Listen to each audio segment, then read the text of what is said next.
Good day, everybody. We are in the third week of the Advent season. That's the church season of preparation and reflection as we're getting ready for the full out celebration of Christmas joy. And in fact, it's interesting that traditionally in the church this week the theme is joy, with a focus on the message of the angels to the shepherds on that first Christmas.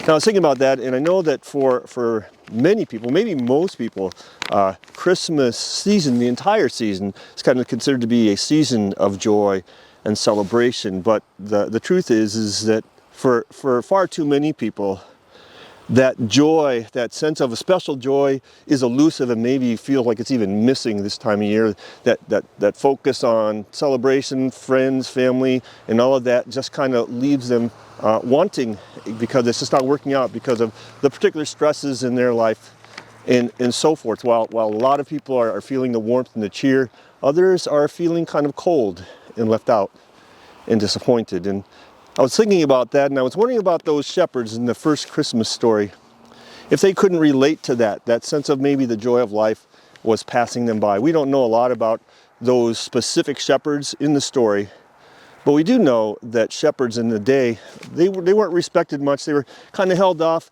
at arm's length and spent a lot of the time just out and away in the fields, and probably feeling like life is kind of passing them by, just kind of getting by, doing their job, not feeling particularly happy, blessed, joyful.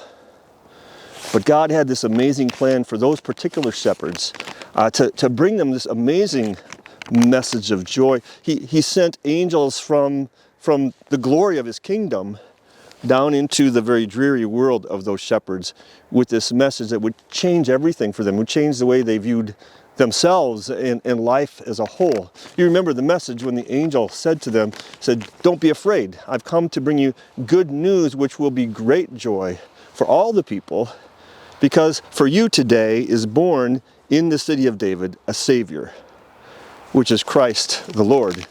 And I can't help but think that those particular shepherds must have just wondered, why in the world would they be coming to us? I mean, nobody would have expected the shepherds of all people to receive that kind of a message from an angel, let alone an angel chorus, let alone an invitation to come and see the Messiah himself, the Savior that had been born.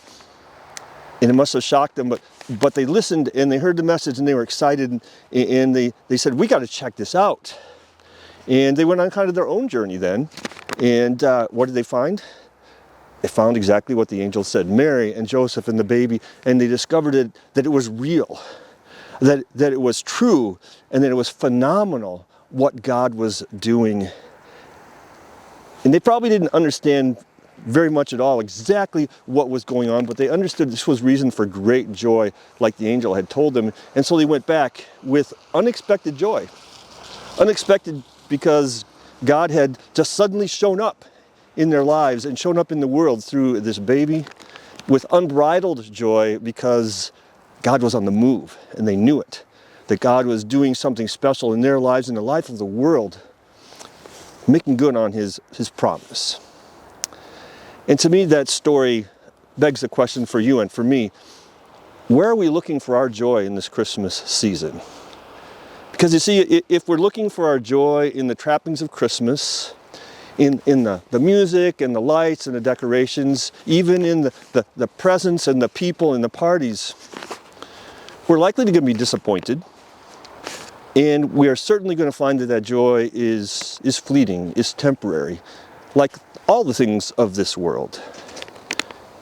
And so my suggestion to you today is to hear that message from the angels one more time, and hear it especially directed towards you.